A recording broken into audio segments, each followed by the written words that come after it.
Did Mark Rutte's comments suggest Trump improved NATO's military operations in 2026?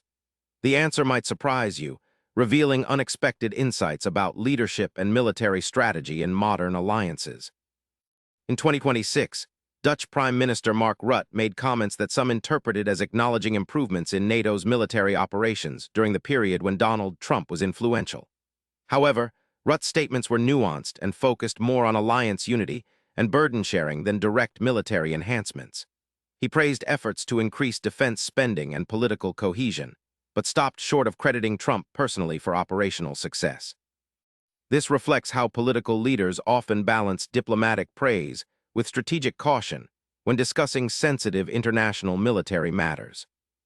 During his presidency, Donald Trump aggressively pressured NATO allies to increase their defense spending, arguing the U.S. was bearing too much of the financial burden.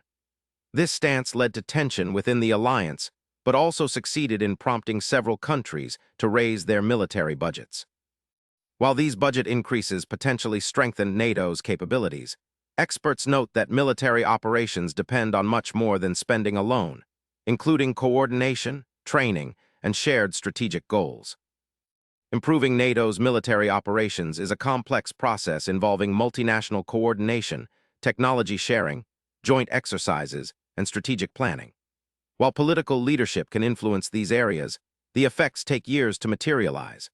Rutte's comments in 2026 reflected progress in alliance cohesion and resources, but did not claim that Trump's tenure led to immediate or dramatic operational improvements. This underscores the slow and collaborative nature of military development within NATO. So did Mark Rutte's comments suggest Trump improved NATO's military operations in 2026? Not directly.